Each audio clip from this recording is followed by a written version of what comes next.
Bismillahirrahmanirrahim. Assalamualaikum warahmatullahi wabarakatuh. Selamat datang di pertemuan keempat kuliah manajemen farmasi. Masih dengan judul yang sama dengan pertemuan sebelumnya, yaitu manajemen di apotek. Cuman kali ini kita akan membahas tentang pengelolaan sediaan farmasi di apotek ya. Bersama saya apoteker Cynthia Rahmawati. Baik, kita mulai. Pengelolaan sediaan farmasi, alat kesehatan, dan bahan medis habis pakai secara efektif dan efisien meliputi, ini untuk yang di apotek ya. Yang pertama adalah perencanaan, kemudian pengadaan, yang ketiga penerimaan, kemudian penyimpanan, kemudian pengendalian, lalu pencatatan dan pelaporan, serta pemusnahan. Ya, kita akan bahas satu-satu. Dimulai dari perencanaan.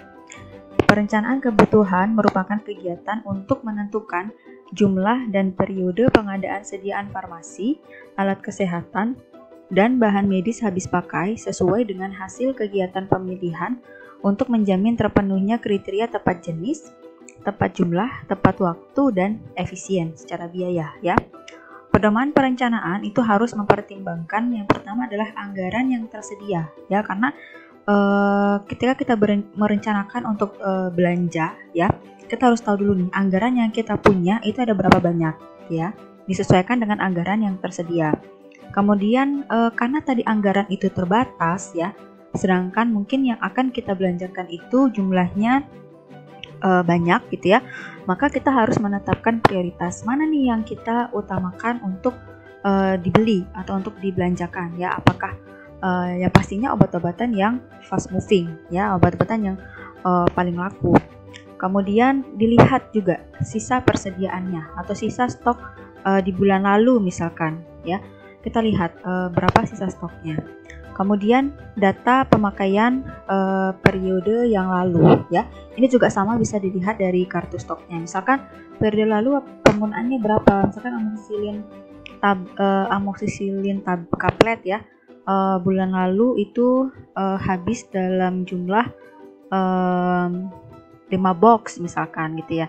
Kemudian sisa yang tersedia saat ini itu ada berapa strip misalkan seperti itu ya. Kemudian waktu tunggu pemesanan ya, terutama jika PBF-nya atau pedagang besar farmasi tempat kita memesan obat itu ada di luar pulau ya. Kalau misalnya masih di dalam kota saja ya, mungkin hari ini kita kirim surat pesannya gitu ya, hari ini barangnya bisa sampai. Tapi kalau misalkan produk-produk yang dibeli pada PBF yang ada di luar kota, kita harus memikirkan waktu tunggu pemesanannya. Apakah hari ini SP dikirim, hari ini juga barangnya langsung dikirim, ataukah menunggu 1 hari, 2 hari, atau bahkan bisa menunggu 1 minggu gitu ya. Kemudian rencana pengembangan ya. Kemudian perencanaan itu dilakukan untuk menghindari kekosongan obat dengan menggunakan metode yang dapat dipertanggungjawabkan dan dasar-dasar perencanaan yang telah ditentukan. Ya, jadi yang namanya apotek gitu ya, itu kan bukan hanya bukan hanya untuk meningkatkan atau memenuhi kebutuhan obat-obatan masyarakat saja ya, tapi juga ada nilai bisnis di dalamnya ya. Kalau sampai ada kekosongan obat gitu ya, ketika pasien butuh obat tersebut tapi obat tersebut tidak tersedia di apotek kita karena kekosongan atau karena perencanaan yang tidak sesuai, maka ada omset yang hilang di situ gitu ya. Ada penjualan, ada omset yang hilang di situ. Itu kan lumayan mengurangi omset kita ya. Oke, perencanaan itu yang pertama bisa dilakukan dengan metode konsumsi. Yang kedua adalah metode epidemiologi. Kemudian yang ketiga adalah kombinasi dari metode konsumsi dan epidemiologi. Dan ini disesuaikan dengan anggaran yang tersedia ya ketika melakukan perencanaan. Baik. Yang pertama adalah metode konsumsi. Ini berdasarkan data real konsumsi perbekalan farmasi periode lalu ya. Bisa berdasarkan bulan penggunaan atau konsumsi bulan lalu, bisa tahun lalu gitu ya, dengan berbagai penyesuaian dan koreksi. Syarat untuk bisa digunakan metode konsumsi dalam perencanaan itu adalah penggunaan obat periode sebelumnya itu harus rasional, karena metode konsumsi ini tidak mempertimbangkan epidemiologi penyakitnya yang ada di masyarakat ya. Kemudian dasarnya adalah analisis data dan konsumsi obat sebelumnya. Sumber datanya bisa dilihat dari pencatatan dan pelaporan yang ada di kartu stok, kemudian pencatatan dan pelaporan beberapa fasilitas kesehatan ya. Misalkan ada di rumah sakit atau melihat laporan yang ada di dinas kesehatan mungkin ya. Kemudian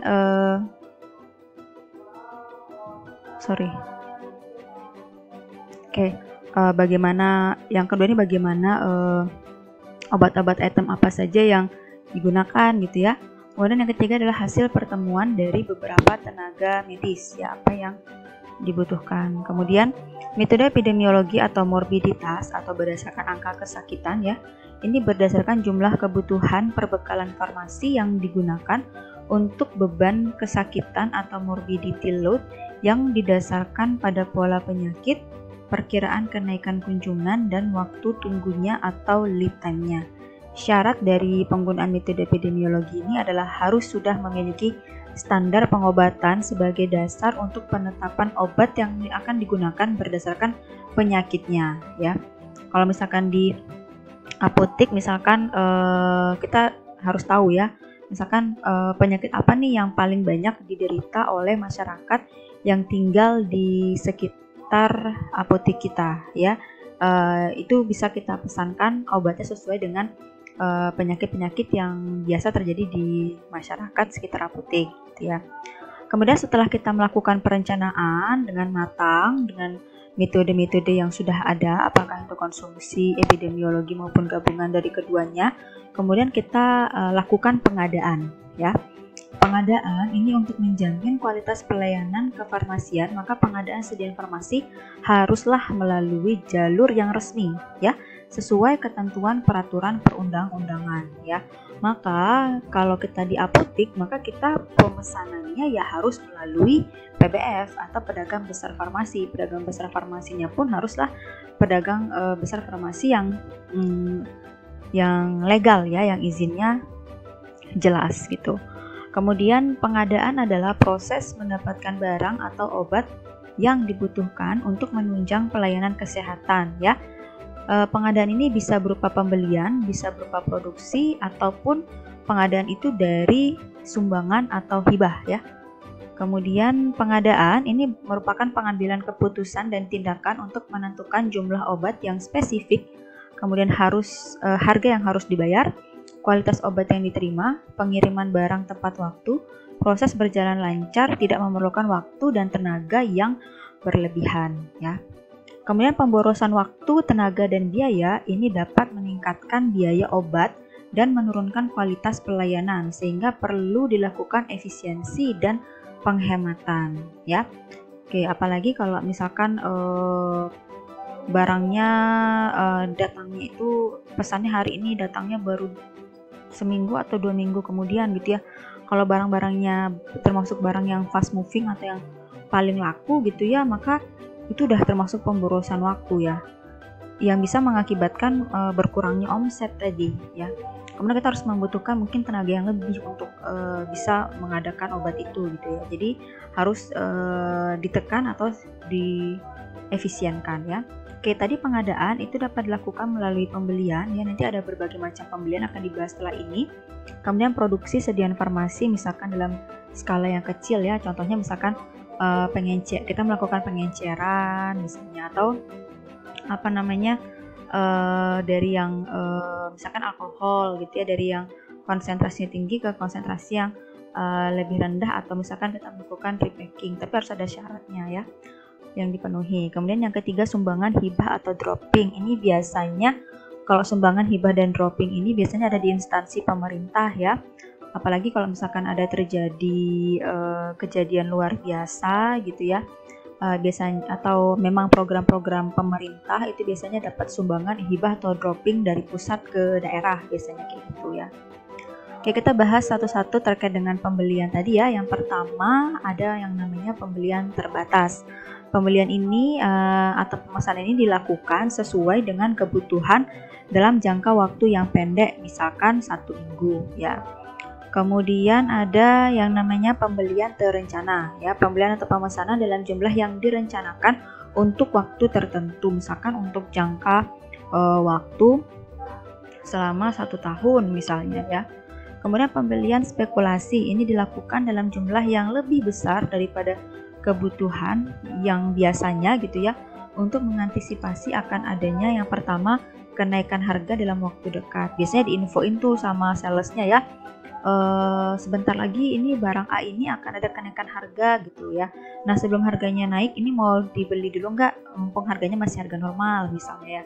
Dilihat juga ya data barang tersebut barang-barang yang mana nih, termasuk barang-barang yang laku nggak gitu. Kalau masuk barang-barang yang laku dan kita punya dana lebih untuk pembelian spekulasi, itu bisa dilakukan ya. Atau karena ada diskon atau bonus untuk pembelian dalam jumlah besar ya, ini sering juga terjadi ya. Misalkan ada promo dari dari prinsipalnya ya, misalkan beli 1 karton gitu ya, diskon 10% misalnya gitu ya, atau bahkan misalkan bisa diskon sampai 50% gitu. Jadi tergantung dari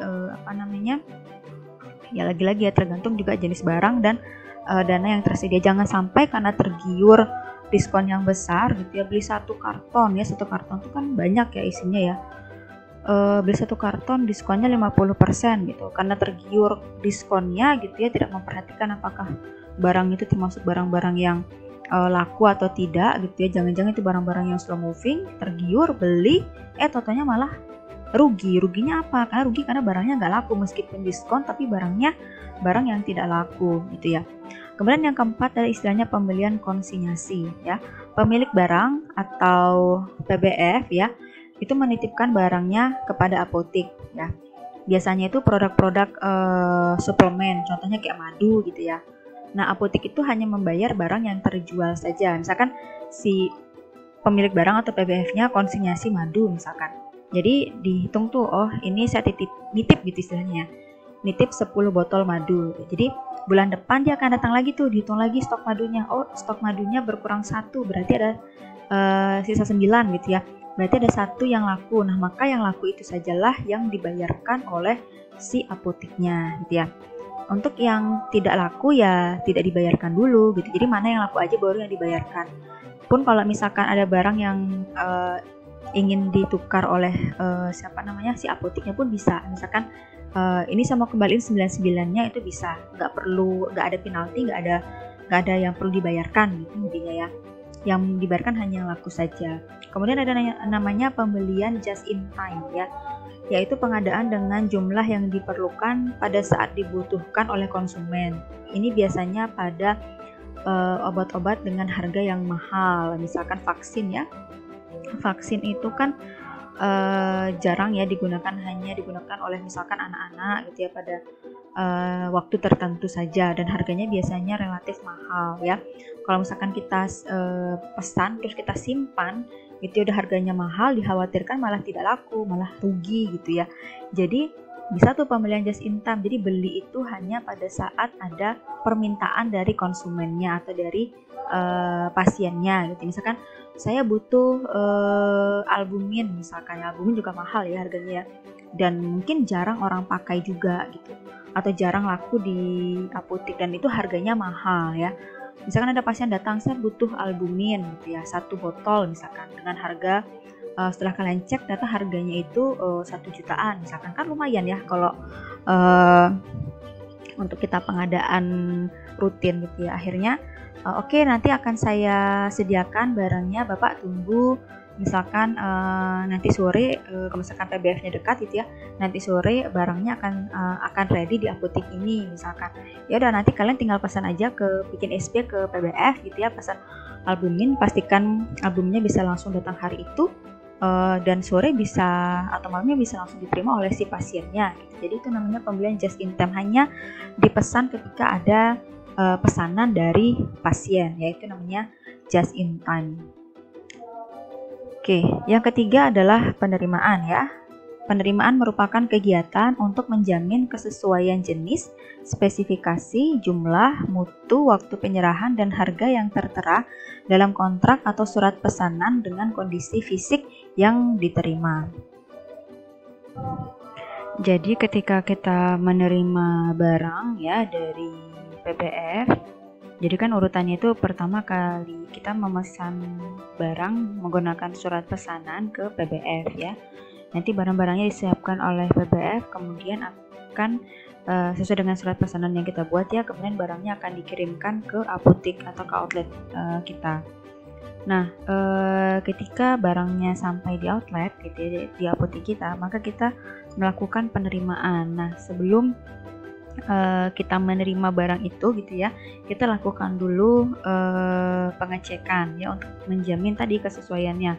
Apakah benar jenisnya, spesifikasinya, jumlahnya ya, misalkan di SP kita mintanya 1 box, apakah benar yang datang 1 box gitu ya, apakah benar misalkan yang kita pesan amoxicillin tablet dengan dosis yang 500 mg misalkan, kemudian waktu penyerahannya dan harga yang tertera dalam kontrak atau surat pesanan dengan kondisi fisik yang diterima ya, apakah harganya sudah, hitung-hitungan harganya sudah pas ya, misalkan yang di fakturnya gitu ya. Biasa juga dicek juga nomor batch-nya, kemudian tanggal kadaluarsanya gitu ya, antara yang difaktur dengan fisiknya ya, nama obatnya, jumlahnya, kemudian yang utama juga apakah sudah benar ditujukan untuk apotek kita atau outlet kita gitu ya. Jadi disamakan antara SP dengan fakturnya ya, kemudian antara faktur dengan barang yang datang. Itu harus sesuai atau harus sama. Bagaimana kalau ada yang tidak sesuai atau tidak sama ya, kita kembalikan lagi ke PBF-nya ya. Semua dokumen terkait penerimaan barang itu harus tersimpan dengan baik ya, terutama fakturnya ya. Kemudian penyimpanan ya, setelah barangnya kita terima udah benar semua ya, maka kita lakukan penyimpanan. Obat atau bahan obat itu harus disimpan dalam wadah asli dari pabriknya ya. Misalkan dari pabriknya berupa strip ya, stripannya misalkan berupa kardusnya gitu ya, atau dusnya ya, dari ya disimpannya di dusnya gitu ya. Dalam hal pengecualian atau darurat di mana isi dipindahkan pada wadah lain, maka harus dicegah terjadinya kontaminasi dan harus ditulis informasi yang jelas pada wadah yang baru ya. Sekurang-kurangnya memuat nama obat, nomor batch, dan tanggal kadaluarsa. Kenapa sih nomor batch itu penting? Jadi ketika nanti terjadi recall atau penarikan, entah itu dari industrinya ataupun dari BPOM ya, maka nanti itu di surat penarikan itu akan dituliskan nama produknya apa ya, sediaannya apa, dosisnya berapa, dengan nomor batch yang berapa. Jadi kan misalkan nih antasida sirup gitu ya, antasida sirup itu dari satu pabrik ya, itu bisa berbeda-beda nomor batch-nya tergantung kapan produksinya ya. Bisa jadi yang ditarik itu misalkan hanya nomor batch 550 misalkan ya, nomor batch 551 atau nomor batch 449 nggak ditarik gitu. Jadi yang ditarik itu hanya nomor batch yang disebutkan pada surat penarikan saja. Dicek pada outlet kita atau pada apotek kita, apakah kita punya stok antasida sirup dengan nomor batch yang ditarik tadi gitu ya. Kalau kita punya, maka kita biasanya dikembalikan melalui PBF, biasanya PBF tempat kita order ya. Kalau misalkan kita punya barang yang ditarik lagi gitu ya, kita siapkan data atau dokumennya, misalkan fakturnya ya, karena kan di faktur yang kita terima saat kita penerimaan barang itu kan disertakan juga nomor batch-nya gitu ya. Kalau sampai enggak sama gitu ya antara nomor batch yang difaktur dengan nomor batch yang di fisik botolnya ya, atau di fisik kemasan obatnya, maka kita tidak bisa mengklaim bahwa antasida botol tersebut kita dapatkan dari PBF tempat kita pesan gitu. Padahal kita yakin kita pesan di sana gitu, tapi karena nomor batch-nya berbeda ya kita nggak bisa klaim kalau itu dari PBF mereka gitu. Makanya penting untuk kita sesuaikan atau samakan antara nomor batch yang difaktur dengan nomor batch yang kita terima ya. Kemudian semua obat atau bahan obat itu harus disimpan pada kondisi yang sesuai sehingga terjamin keamanan dan stabilitasnya ya. Dari pabriknya kan sudah dikemas sedemikian rupa ya, ada wadah primer, ada wadah sekunder gitu ya. Jadi jangan sampai kita memindahkan dari wadah aslinya ya, sehingga tidak terjaga gitu ya keamanan dan stabilitasnya. Kemudian tempat penyimpanan obat tidak dipergunakan untuk penyimpanan barang lainnya yang menyebabkan kontaminasi, jangan dicampur maksudnya ya. Jadi obat ya obat aja gitu. Sistem penyimpanan dilakukan dengan memperhatikan bentuk sediaan ya biasanya, kemudian misalkan yang tablet dengan yang tablet, sirup yang sirup ya, kemudian yang suhu dingin di kulkas, kemudian alat kesehatan dipisahkan ya, disesuaikan ya. Kemudian berdasarkan kelas terapi, misalkan rak sebelah sini khusus untuk antibiotik, rak sebelah sini untuk saluran pencernaan misalnya, dan seterusnya. Obat juga disusun berdasarkan alfabetis ya, diurutkan dari A sampai Z. Itu semua tujuannya hanya untuk memudahkan kita ketika kita menyimpan maupun kita nanti mengambil barang tersebut ya. Pengeluaran obat memakai sistem FIFO ya, first expired first out. Jadi yang pertama, misalkan gini, kita punya OBH sirup ada 10 botol gitu ya. Ternyata dari 10 botol itu berbeda-beda expirednya. Ada yang Januari 2022, ada yang Desember 2022 gitu ya. Maka ketika kita menyimpannya ya, yang ditaruh paling depan ya itu adalah yang expirednya paling dulu. Jadi yang paling depan itu adalah yang expirednya yang Januari 2022. Jadi yang expirednya paling terakhir itu yang paling belakang disimpan. Jadi nanti ketika ada pasien datang mau beli OBH sirup, maka yang kita keluarkan pertama kali itu adalah yang expirednya duluan, yang Januari 2022.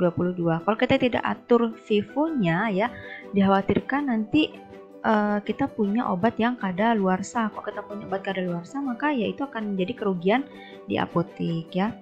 Begitu juga sistem FIFO, first in first out. Misalkan tadi ya ada kita punya antasida sirup misalkan tadi ya. Kita kemarin pesan 10 botol gitu ya. Terus besoknya datang lagi 10 botol, maka kita tata yang pertama datang itu yang ditaruh paling depan, yang paling belakang datang maka kita taruh di paling belakang ya. Ini juga berlaku ini juga biasanya berlaku pada retail kebutuhan pokok ya, misalkan di minimarket coba kalian perhatiin gitu ya. Mereka menggunakan sistem FIFO dan FIFO nggak? Kalau dia nggak pakai sistem FIFO, terutama pada sediaan yang mudah kadaluarsa, contohnya pada roti ya. Kalau udah nggak pakai sistem FIFO, maka kacau. Bisa-bisa nanti rotinya tadi udah keburu kadaluarsa sebelum laku gitu ya. Jadi kerugian nanti, apalagi kalau kerugian ditanggung oleh outletnya masing-masing ya, bahaya. Oke, kemudian mungkin nanti terkait penyimpanan akan dijelaskan lebih lengkap detail lagi terkait nanti materi tentang manajemen logistik ya. Ini hanya sekilas saja disampaikan. Kemudian yang kelima ada pengendalian ya. Pengendalian dilakukan terhadap jenis dan jumlah persediaan dan penggunaan sediaan farmasi, alkes, dan BMHP. Pengendalian ini dilakukan untuk mempertahankan jenis dan jumlah persediaan sesuai kebutuhan pelayanan melalui pengaturan sistem pesanan atau pengadaan, penyimpanan, dan pengeluaran. Hal ini bertujuan untuk menghindari terjadinya kelebihan stok, kekurangan stok, bahkan mungkin kekosongan, kerusakan, kadaluarsa, kehilangan, serta pengembalian pesanan. Ya, jadi kita harus mengendalikan barang-barang kita supaya ini bisa dihindari ya. Kelebihan juga bisa menyebabkan kerugian ya. Apalagi kalau tempat kita terbatas. Kalau kelebihan mau disimpan di mana gitu ya. Khawatirnya kalau disimpan sembarangan nanti malah merusak mutu dari obatnya. Kalau kekurangan juga nggak bagus juga ya. Kalau kekurangan nanti ada yang harusnya bisa kita butuh 10 box dalam waktu sehari ya, kalau sampai kurang ya omset kita otomatis berkurang dong. Apalagi kalau sampai terjadi kekosongan, apa yang mau dijual kalau nggak ada barangnya gitu ya. Kerusakan juga akan menjadi kerugian outlet. Kadaluarsa juga termasuk, apalagi kehilangan ya. Kemudian pengendalian persediaan dilakukan menggunakan kartu stok ya. Kartu stok itu ada yang manual dari kertas gitu ya. Ada juga yang elektronik, sistemnya udah di komputer ya. Biasanya kalau yang canggih gitu dia pakai komputer. Dia misalkan ada pembelian gitu ya. Dia tinggal ketik gitu ya di komputernya barang yang terjual apa, nanti secara otomatis muncul sisa stoknya berapa. Karena input barang masuknya di komputer, ketika ada barang yang keluar maka diinput lagi di komputer ya, akan kelihatan sisa stoknya berapa. Tapi kalau manual bisa pakai kertas biasa ya, kertas kartu stok biasa. Barang masuk berapa, barang yang keluar berapa, sisa stoknya berapa gitu. Kemudian kartu stok sekurang-kurangnya memuat nama obatnya apa, kemudian biasanya juga dosisnya berapa, karena kan satu obat bisa beda-beda ya dosis dan jenis sediaannya ya.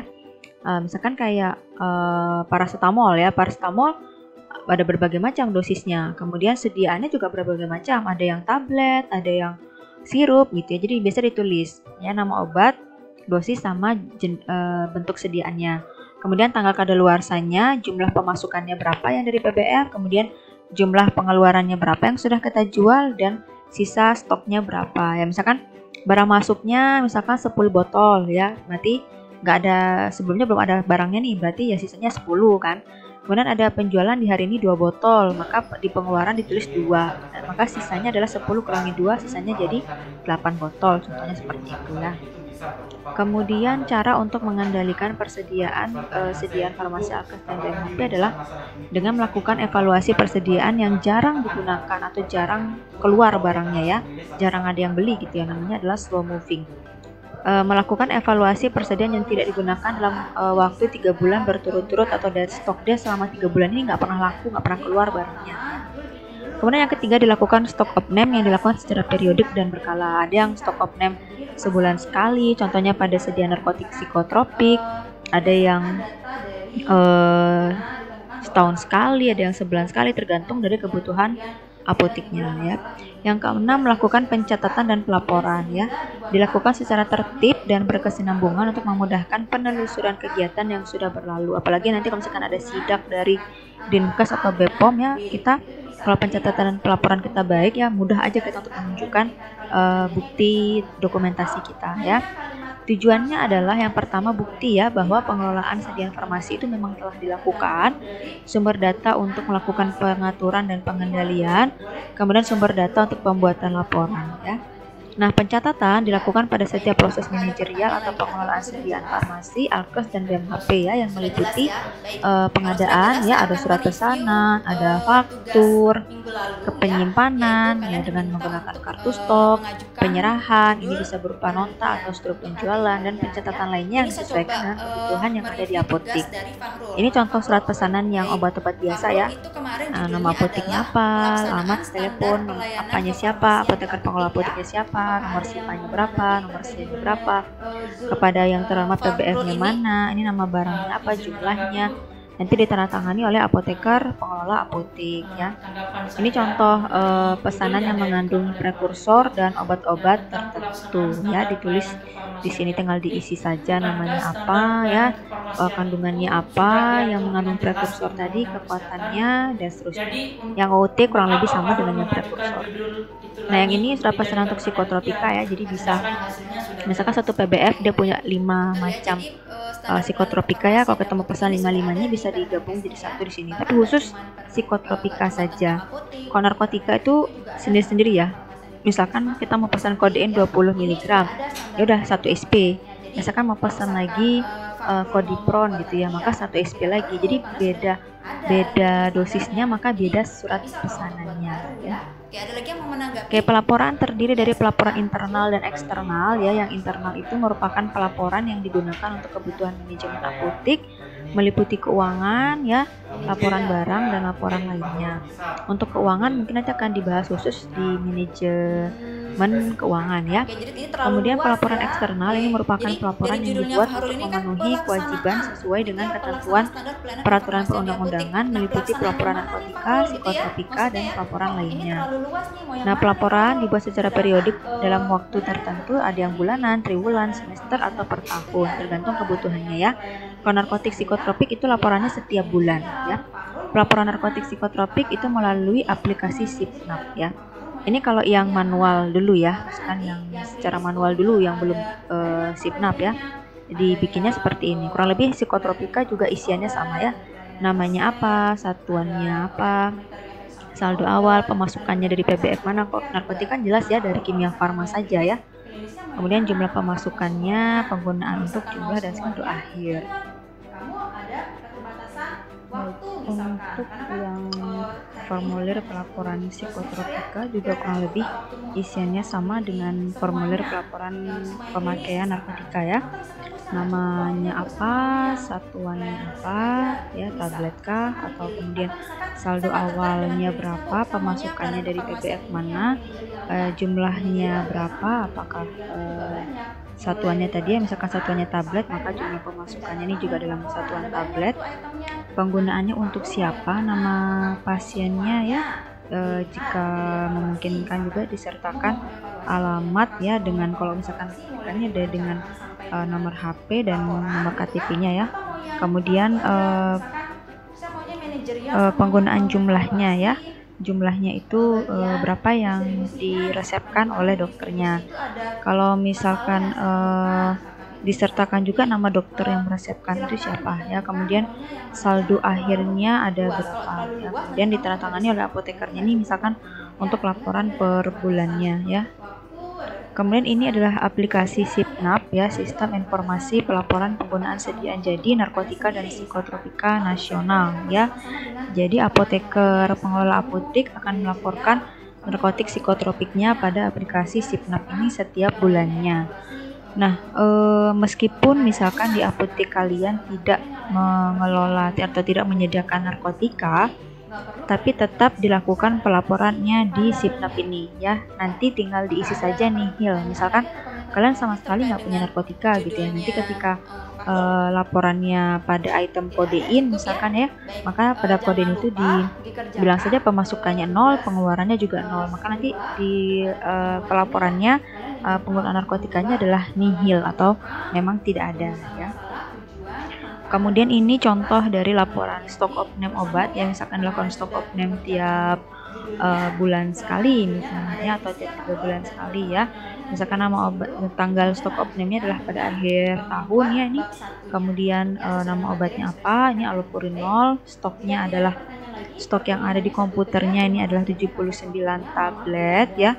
Stok nyatanya itu adalah stok fisiknya. Benar nggak? Jumlahnya 79 tablet fisiknya ya. Kemudian selisihnya, kalau misalkan tidak ada selisih ya maka selisihnya 0 ya. Kalau misalkan ada kekurangan gitu ya, maka selisih -1, atau kalau ada kelebihan maka +1 misalkan kayak gitu ya. Kemudian nanti ditandatangani oleh apoteker penanggung jawab. Kemudian yang ketujuh adalah pemusnahan. Pemusnahan sediaan farmasi ini dilakukan jika yang pertama produk tidak memenuhi persyaratan mutunya ya. Bisa jadi sudah berbeda gitu ya, atau sudah berubah fisiknya, bentuk fisiknya ya, bau, rasanya misalkan. Kemudian telah kadaluarsa atau tidak memenuhi syarat untuk dipergunakan dalam pelayanan kesehatan atau kepentingan ilmu pengetahuan dan sudah dicabut izin edarnya oleh BPOM ya. Kemudian penarikan sediaan farmasi Alkes BMHP dilakukan terhadap produk yang izin edarnya dicabut oleh BPOM, dilakukan oleh BPOM atau pabrikan asal ya. Recall tadi ya bisa dilakukan oleh pabrikan asal kalau misalkan dia merasa bahwa produk yang dia punya yang sudah beredar itu ternyata ada kesalahan, maka dia akan melakukan penarikan atau bisa juga ditarik oleh BPOM ya. Unit pelayanan farmasi harus mempunyai sistem pencatatan terhadap kegiatan penarikan tadi, recall ya, bahwa memang ada buktinya bahwa dia sudah menarik sediaannya di apotek ya dan sudah diserahkan ke mana, misalkan apakah diserahkan melalui PBF atau langsung diserahkan ke BPOM. Itu harus ada dokumentasinya juga ya. Pokoknya semua kegiatan itu harus ada dokumentasinya. Kemudian obat kadaluarsa atau rusak harus dimusnahkan sesuai dengan jenis dan bentuk sediaan. Pemusnahan obat kadaluarsa atau rusak yang mengandung narkotika dan psikotropika dilakukan oleh apoteker dan disaksikan oleh Dinkes kabupaten atau kota. Untuk yang selain narkotika psikotropika itu dilakukan oleh apoteker dan disaksikan oleh tenaga kefarmasian lain, bisa APING-nya, bisa TTK-nya ya, yang memiliki surat izin praktik atau surat izin kerja. Pemusnahan itu dibuktikan dengan berita acara pemusnahan. Nah, untuk resep yang telah disimpan melebihi jangka waktu 5 tahun itu bisa dimusnahkan juga. Pemusnahan resep dilakukan oleh apoteker, disaksikan oleh sekurang-kurangnya petugas lain di apotek dengan cara dibakar atau acara pemusnahan lain yang dibuktikan dengan berita acara pemusnahan resep ya. Ini contoh dokumen berita acara pemusnahan obat kadaluarsa atau rusak ya. Ini ada isiannya, tinggal diisi saja ya. Kemudian ini daftar obat-obat yang dimusnahkan. Kemudian mungkin itu saja ya. Terima kasih banyak atas perhatiannya. Jika ada pertanyaan ya silahkan ditulis di kolom komen Google Classroom ya. Materi ini juga di-share di YouTube channel Kelas Cynthia. Terima kasih banyak atas perhatiannya. Mohon maaf apabila ada kesalahan kata dan perbuatan. Alhamdulillahirrabbilalamin. Saya tutup. Wassalamualaikum warahmatullahi wabarakatuh. Terima kasih banyak.